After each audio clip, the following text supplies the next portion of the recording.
The Great Depression was the worst economic downturn in the history of the industrialized world, lasting from 1929 to 1939.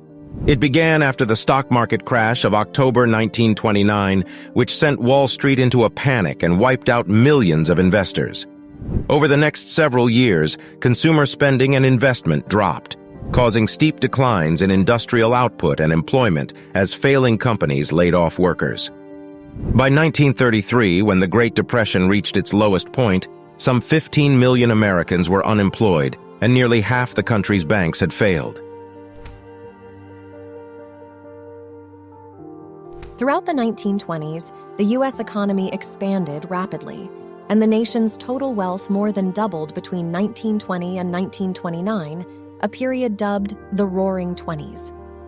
The stock market, centered at the New York Stock Exchange on Wall Street in New York City, was the scene of reckless speculation, where everyone from millionaire tycoons to cooks and janitors poured their savings into stocks. As a result, the stock market underwent rapid expansion, reaching its peak in August 1929. By then, production had already declined and unemployment had risen, leaving stock prices much higher than their actual value.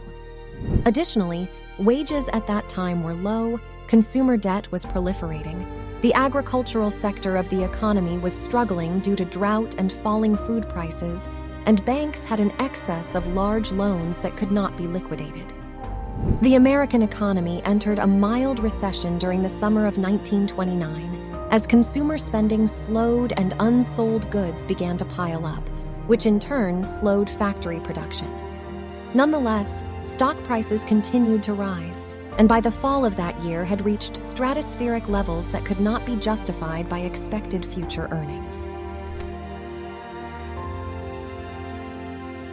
On October 24, 1929, as nervous investors began selling overpriced shares en masse, the stock market crash that some had feared happened at last.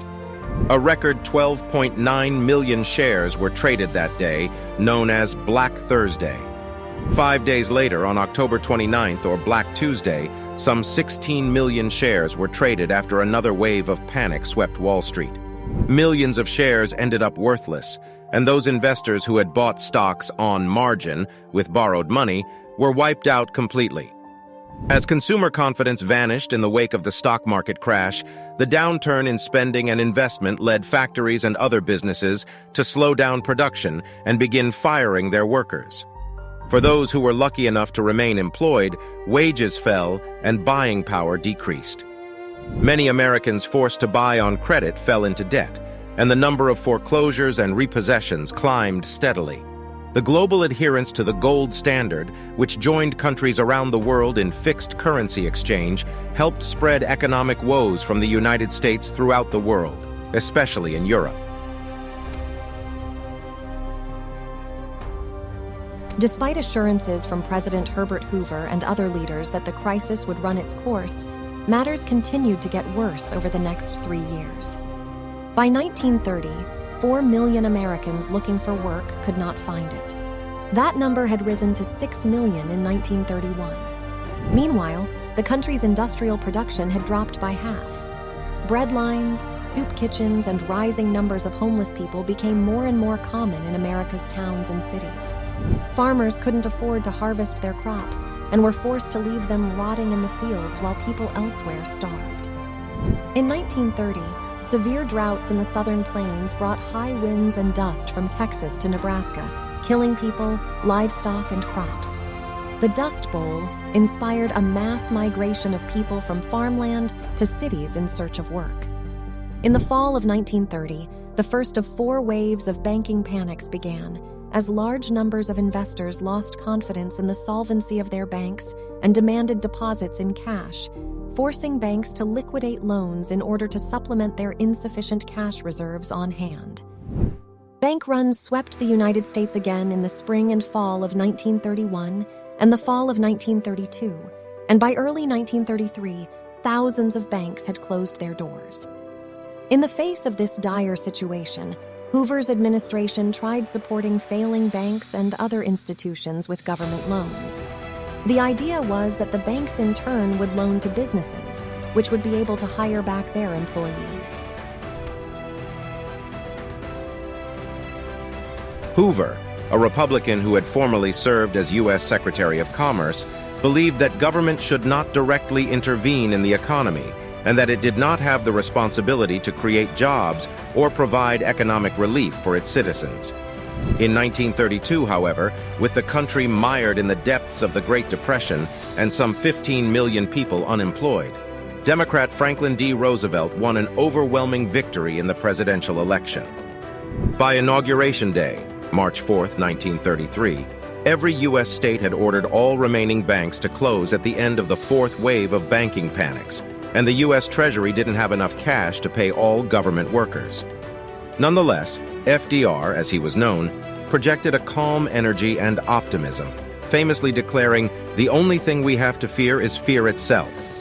Roosevelt took immediate action to address the country's economic woes, first announcing a 4-day bank holiday during which all banks would close so that Congress could pass reform legislation and reopen those banks determined to be sound. He also began addressing the public directly over the radio in a series of talks, and these so-called fireside chats went a long way toward restoring public confidence. During Roosevelt's first 100 days in office, his administration passed legislation that aimed to stabilize industrial and agricultural production, create jobs, and stimulate recovery. In addition, Roosevelt sought to reform the financial system, creating the Federal Deposit Insurance Corporation, FDIC, to protect depositors' accounts, and the Securities and Exchange Commission, SEC, to regulate the stock market and prevent abuses of the kind that led to the 1929 crash.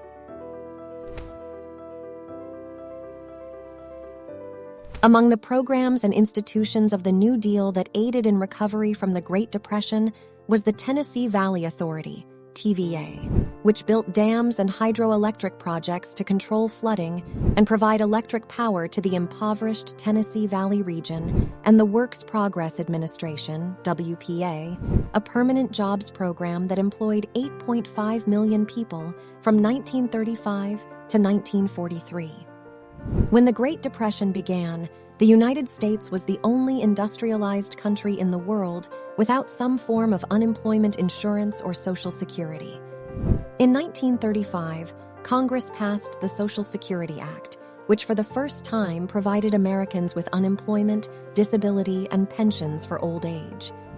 After showing early signs of recovery beginning in the spring of 1933, the economy continued to improve throughout the next 3 years, during which real GDP, adjusted for inflation, grew at an average rate of 9% per year. A sharp recession hit in 1937, caused in part by the Federal Reserve's decision to increase its requirements for money in reserve. Though the economy began improving again in 1938, this second severe contraction reversed many of the gains in production and employment and prolonged the effects of the Great Depression through the end of the decade. Depression-era hardships had fueled the rise of extremist political movements in various European countries, most notably that of Adolf Hitler's Nazi regime in Germany. German aggression led war to break out in Europe in 1939, and the WPA turned its attention to strengthening the military infrastructure of the United States, even as the country maintained its neutrality.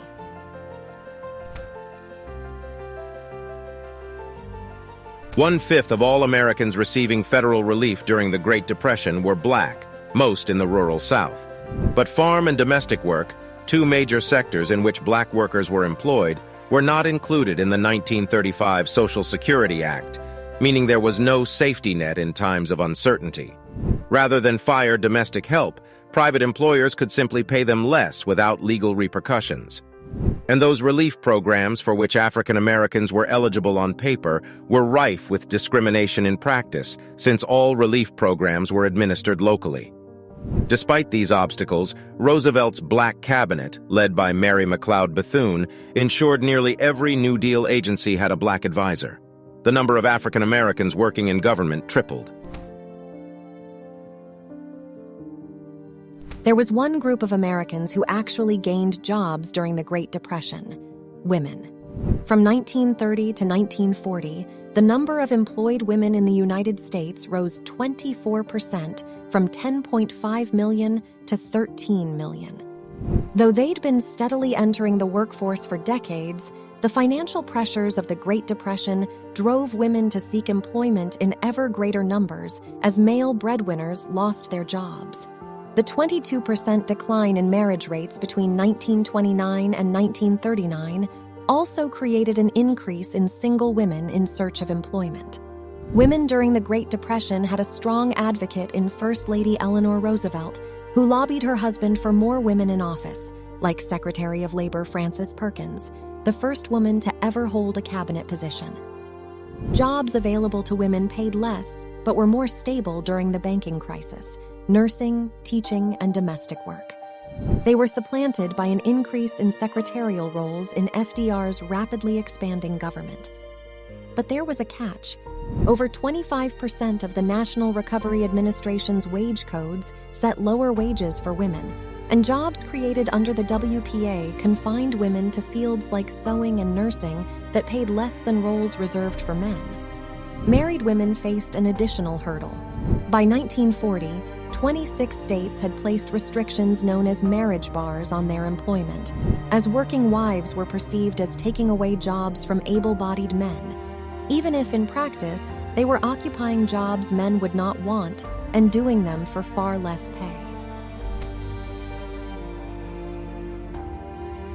With Roosevelt's decision to support Britain and France in the struggle against Germany and the other Axis powers, defense manufacturing geared up, producing more and more private sector jobs. The Japanese attack on Pearl Harbor in December 1941 led to America's entry into World War II, and the nation's factories went back in full production mode. This expanding industrial production, as well as widespread conscription beginning in 1942, reduced the unemployment rate to below its pre-Depression level. The Great Depression had ended at last, and the United States turned its attention to the global conflict of World War II.